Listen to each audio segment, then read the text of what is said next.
আসসালামু আলাইকুম সুপ্রিয় দর্শক, আমাদের ভিডিওটিকে বেছে নেওয়ার জন্য আপনাদের সকলকেই অসংখ্য ধন্যবাদ। বন্ধুরা, এই খবরটা তো আপনারা সকলেই জানেন যে বর্তমানে বাংলাদেশের ডলার সংকট চলছে, যার ফলে কিন্তু বাংলাদেশে দিন দিন ডলারের দাম বেড়েই চলেছে এবং বর্তমানে বাংলাদেশের কাছে 40.20 বা 4,200 কোটি ডলার রিজার্ভ আছে এবং এই পরিমাণ বৈদেশিক রিজার্ভ দিয়ে বাংলাদেশ আগামী প্রায় 5 থেকে 6 মাসের মতন আমদানি ব্যয় আরামে মেটাতে পারবে। তার মানে বাংলাদেশের কাছে প্রায় 5 মাসের মতন সময় আছে এই সমস্যাকে সমাধান করার জন্য, আর 5 মাস কিন্তু যথেষ্ট এই ধরনের সমস্যা মেটানোর জন্য। কিন্তু এই কথাটা মানতে চাচ্ছে না ভারতীয় মিডিয়া। যখন থেকে খবরটা পাবলিশ হয়েছে যে বাংলাদেশের কাছে ডলার সংকট হচ্ছে, তখন থেকে বাংলাদেশকে নিয়ে আবারও ভুলভাল কথা বলতে শুরু করেছে ভারতীয় মিডিয়া। বাংলাদেশের যে কোনো বিষয় নিয়ে যত না আগ্রহ আমাদের, তার থেকে বেশি আগ্রহ কিন্তু ভারতীয় মিডিয়ার। তো তারা এবার বাংলাদেশকে নিয়ে কী বলছে সেটাই দেখবো আমাদের আজকে মূল ভিডিওতে। ভিডিওর পরেও কিন্তু আরও অনেক কথাবার্তা আছে, তাই অবশ্যই পুরো ভিডিওটি দেখবেন। পুরো ভিডিও জুড়ে আপনাদের সাথে আছি আমি রিয়াদুল হক গালিব, আপনারা দেখছেন দ্য রিমার্কেবল মিডিয়া।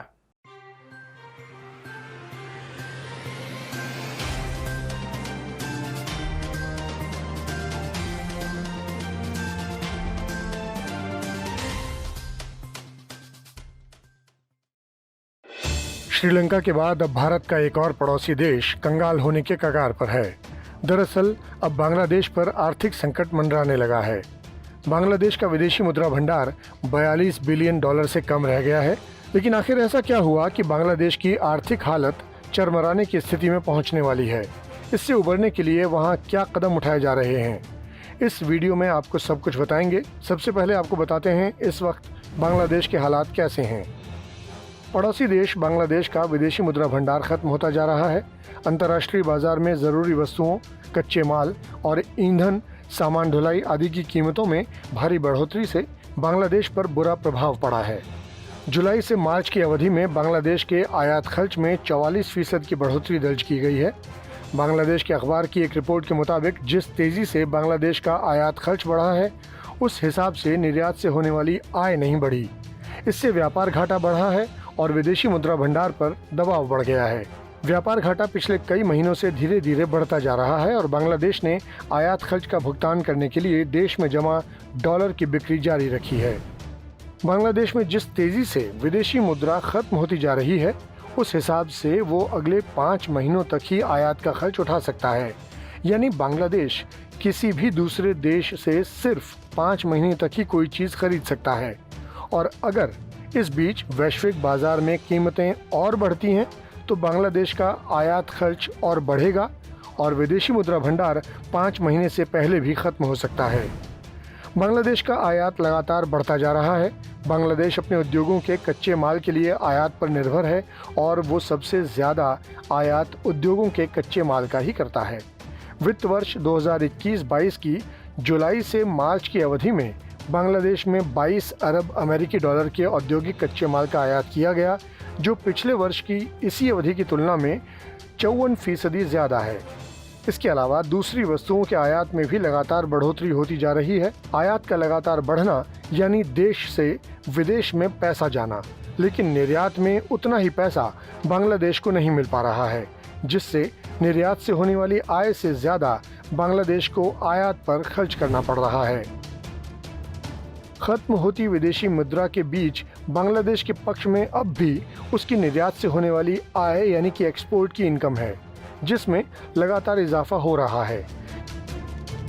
चालू वित्त वर्ष के अप्रैल महीने में घरेलू कपड़ा व्यापार, कृषि उत्पादों, चमड़े और चमड़े के उत्पादों के निर्यात से बांग्लादेश की आय 1 अरब अमेरिकी डॉलर तक पहुंच गई। हालांकि बांग्लादेश को निर्यात से होने वाली आय अभी और बढ़ानी होगी और इसमें बढ़ोतरी जारी रही तो बांग्लादेश की विदेशी आय में तेज़ी आएगी, जिससे विदेशी मुद्रा भंडार खत्म होने से बच जाएगा। बांग्लादेश के बैंकों ने मौजूदा डॉलर संकट से निपटने के लिए लग्जरी उत्पादों के आयात पर रोक लगाने के कई प्रयास किए हैं। शेख हसीना सरकार ने भी सरकारी अधिकारियों की विदेश यात्राओं पर बैन लगा दिया है। बांग्लादेश के अधिकारी भी थोड़ी कम ज़रूरी परियोजनाओं के निलंबन पर विचार कर रहे हैं, जिससे देश की विदेशी मुद्रा कुछ हद तक बचाई जा सके। তো বন্ধুরা, ভিডিওটিকে লাস্ট পর্যন্ত দেখার জন্য আপনাদের সকলকেই অসংখ্য ধন্যবাদ।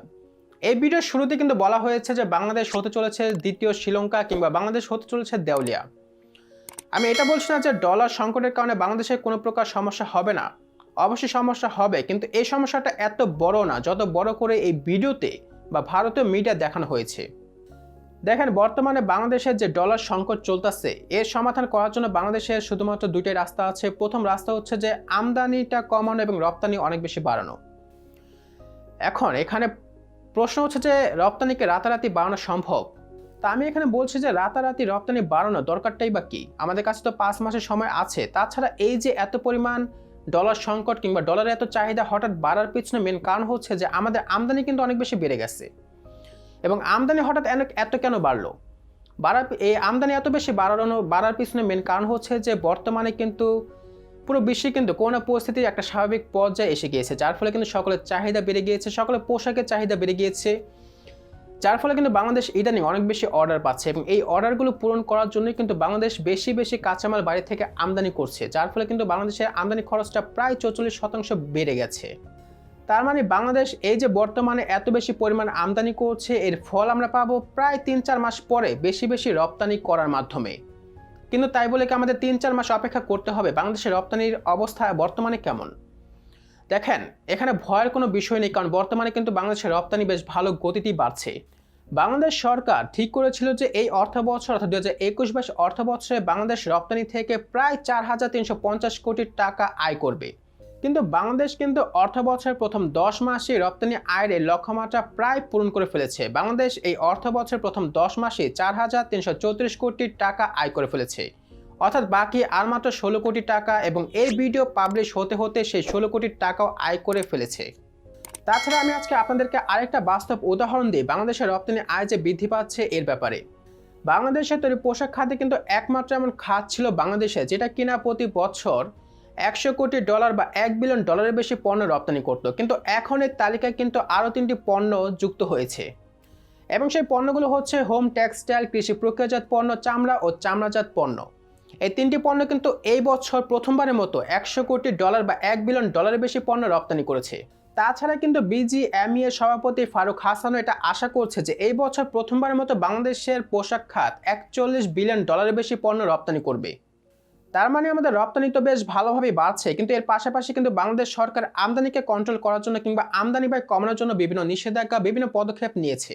বাংলাদেশের লাক্সারিয়াস পণ্য যেমন গাড়ি কিংবা ইলেকট্রনিক্স পণ্যের আমদানি কমানোর জন্য বাংলাদেশ ব্যাংক রিসেন্টলি একটি ঘোষণা দিয়েছে এবং বাংলাদেশ ব্যাংক এটা বলেছে যে এখন থেকে এই ধরনের পণ্য আমদানি করার জন্য 70% নগদ জমা বাধ্যতামূলক, যার ফলে কিন্তু এখন এই ধরনের পণ্য আমদানি অনেকটা কমে যাবে বা আমদানি প্রবণতা অনেকটা কমে যাবে।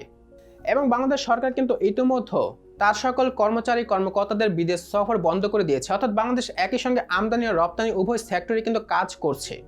এবার এখন যদি বলি প্রবাসী আয়ের কথা, তাহলে কিন্তু বাংলাদেশের রিজার্ভে রেমিটেন্সের অবদান অনেক, কিন্তু গত কয়েক মাস ধরে কিন্তু বাংলাদেশের রেমিটেন্স কিন্তু দিন দিন কমছে। কিন্তু এখানে ভয়ের কোনো কিছু নেই, কারণ আমার মনে হচ্ছে যে আগামী 1 মাসের মধ্যেই কিন্তু এই রেমিটেন্স ধীরে ধীরে আবার বাড়তে শুরু করবে, কারণ সামনে কিন্তু কুরবানি ঈদ, আর এটা প্রমাণিত যে ঈদের সময় বাংলাদেশে একটা রেমিটেন্সের ঝড় আসে, আর ইনশাল্লাহ এবারও আসবে। তাই সব মিলে মোদ্দা কথা হচ্ছে যে আমরা খুব শীঘ্রই এই ডলার সংকটের সমাধান করে ফেলব এবং পরিস্থিতি আবার স্বাভাবিক হবে এবং খুব শীঘ্রই হবে। তাই ভারতীয় মিডিয়ার একটা বিষয় নিয়ে এত বেশি এক্সপোজ বা এত বেশি এক্সপ্রেস করার কোনো দরকার নেই। অবশ্যই খবরের ব্যাপারে বা এই ভিডিওর ব্যাপারে আপনাদের মন্তব্য আপনারা অবশ্যই কমেন্টের মাধ্যমে জানিয়ে দিবেন। নেক্সট ডে আপনাদের জন্য আরেকটু ইন্টারেস্টিং ভিডিও নিয়ে হাজির হবো। ততক্ষণ পর্যন্ত আপনারা সকলেই ভালো থাকবেন, সুস্থ থাকবেন। আসসালামু আলাইকুম।